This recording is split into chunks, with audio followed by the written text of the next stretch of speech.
Never time. Oh, gee, baby.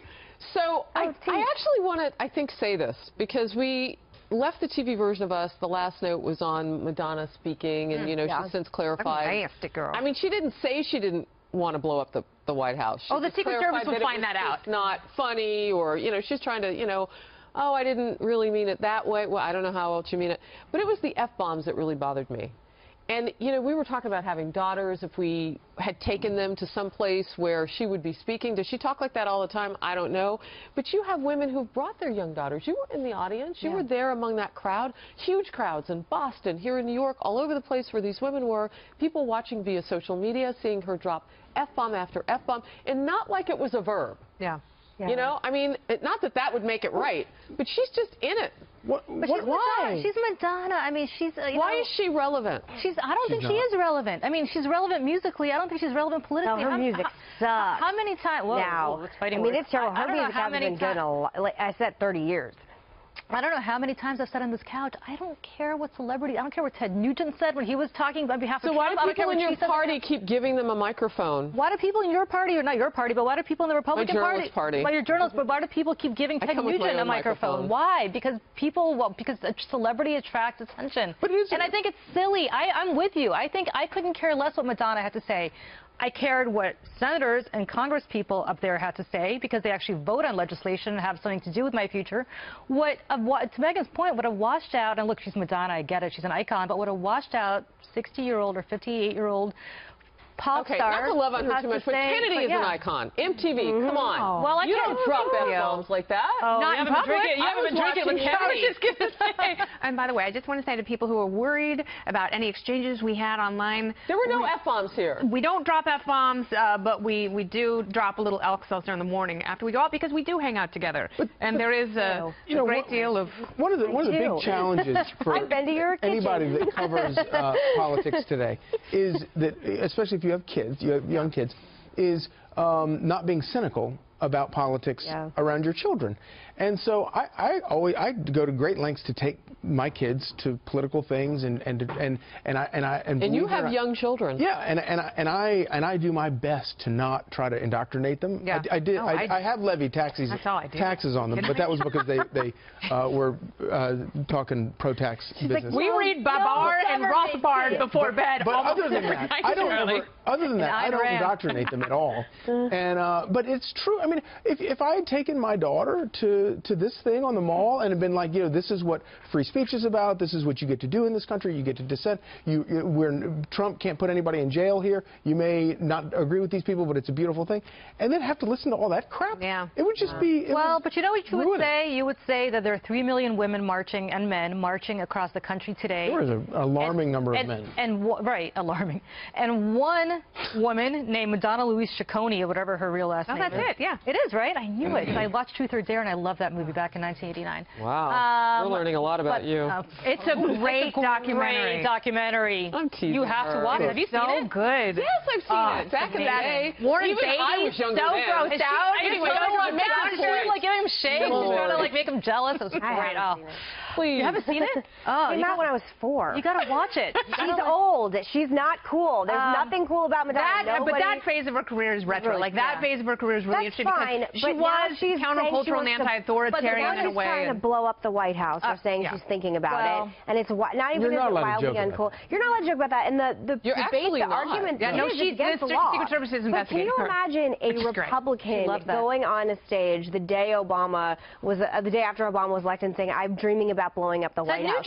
They would be called racist and crazy and all these things. And I just think celebrities, if you've learned nothing, no one's listening to you. I saw a video of Scarlett Johansson, and her mic was cut off when she was attacking Ivanka. Nobody cares what you think. I won't even see your movies anymore. I'm one of these people, like, I'm going to end up only listening, I guess, to, like, I don't even know. Like, I don't know movies at all. But if you, I just want actors to just, this is not your job. If you were this good, you would have jobs at Fox like all of us do, talking about politics. I'm not trying to act in whatever crappy movie you have out, Scarlett Johansson. stop trying to do my job. Nobody's listening to them either. We'll I hate it. I was so grossed out by the whole thing. After this, but just to get this in there, D.W. Bach asks it better than I did. How or what do y'all think of, and I love y'all, of celebrities hijacking the Women's March? That is kind of what happened, because if we're having... Who else is going? When are they going to pay attention to Ashley Judd and Madonna anymore? They've got the most rare thing in our diffuse media nowadays, a captive audience. And Ashley Judd was particularly gross. I won't even repeat that here, and this is OT, and I won't repeat what she said. It was particularly vile. When was this? Can I? I didn't watch her. I'm not comfortable repeating it. Can I take issue with actually the premise of his question? Because I don't think celebrities did hijack that march. Again, there were 3 million people marching yesterday, and they were not marching to hear Ashley Judd. They were not marching to hear Madonna. They were marching for what they believed in. Don't tell Madonna. For whatever reason, like that's unfortunately one of the main sources. I mean, I'm really happy that what we're not talking about is property destruction and violence. That was my big fear Friday night. It was really difficult. I saw 5 groups of anarchists as I was walking from Lafayette Square to my hotel, and I knew they were looking for trouble, and they had the black bandanas over their faces. Some of them were on bikes, some of them were walking, and I really worried that they were going to disrupt that march, and that's all that we would hear about. But unfortunately, we are talking about Ashley Judd and Madonna, and that's why they were there, because that's valuable publicity for them that they can't buy, and they certainly can't use their talent to garner that. But no one is arguing my biggest problem above all else, women's issues always mean liberal pro-choice. If you're talking about women's issues in general, the Women's March, it was for liberals, women who didn't vote for Donald Trump, and people that are pro-choice. We know because pro-life groups were disinvited from going. So modern feminism, if it means dressing up in genitalia costumes and going around talking about abortion, how much you want everybody to have abortions, no wonder so many women my age are uncomfortable with the term feminism. Well, it also goes and feminist. But the women your age and millennials tend to be nonpartisan or transpartisan, however you want to describe it. The abortion rate has been dropping in this country for a number of reasons. It's almost like the crime rate. Like, you can't make direct correlations or causation from the age group to the fact that abortion rates are dropping. But I think it's a really good thing. I think it's incredibly valuable that rational people are making different choices. And I don't think, regardless of where you sit, I don't think abortion is something to be celebrated or trivialized. And if you're marching for reproductive rights, you really have to be explicit in what you mean there, because women's issues, the left has co-opted, quote, women's issues and, quote, feminism, and it is an uncomfortable place, I think, for any young conservative woman, because it's automatically brought together with the pro-choice movement. Well, as somebody who is pro-choice and somebody who does support reproductive rights, I have never met anybody from myself onto anybody that I know who believes what I believe, who's pro-abortion. In fact, the key is to not have people in a position. Lena Dunham made a lot of news saying she wished she didn't have one. I don't want to talk about celebrities who are doing attention-seeking things. I'm talking about people who actually have given this some thought. And I will speak for myself. Planned Parenthood funded her book. And I will speak for myself, which is that Planned Parenthood's goal is to diminish abortions, essentially by giving people birth control.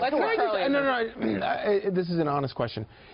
If there's nothing wrong with it, why do those people want to diminish the number? Because I don't think anybody wants to be in a position where they have to make a decision about a pregnancy at the age of 16. The goal is at the age of 16 not to get pregnant in the first place. You're talking about the individual. You're not talking about the people who are fighting over the issue, though. I'm talking about everybody. I mean, I'm talking about everybody. If I had a daughter, I would not want her to have to make that decision. I would want her to avoid a situation where she would have to be in that decision. And that includes being realistic about the fact that you probably are going to have premarital sex, in which case you probably should have access to birth control.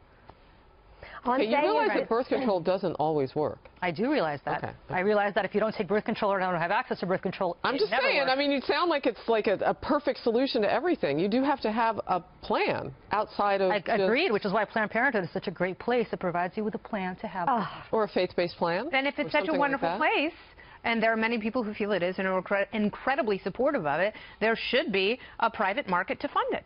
And I think that's fine. If that's what you want to do, there are a lot of rich people. I know, because I get invitations from them for big galas in places like Los Angeles where they raise a ton of money for Planned Parenthood. That is ACEs. Go to knock yourself out. I don't think the federal government needs to be funding. Well, the federal government pays for health clinics. They don't pay for abortions, so we can have that discussion every day. Charlie, speak. Charlie's about to bury his head. No. Charlie wants nothing to do with discussion about birth control. Well, you're raising daughters. I'm learning a lot. But the left is always talking about the federal government. They want to defund Planned Parenthood. They're playing us defund everything. I want to have this conversation. Thank you. Defund the Department of Education and the National Endowment of the Arts. I've said this before. And humanities. Kennedy for president. Done. Yeah. No longer in the business of funding stuff that isn't essential. Hashtag bringing the funk is what they call you on Twitter. Yeah. And you were bringing it all on Outnumbered today, and we were glad to have you also on OT. I'll dance next time. Really? No. Break a stand for me, Charlie. Stand up and dance. Okay, bye. See you tomorrow.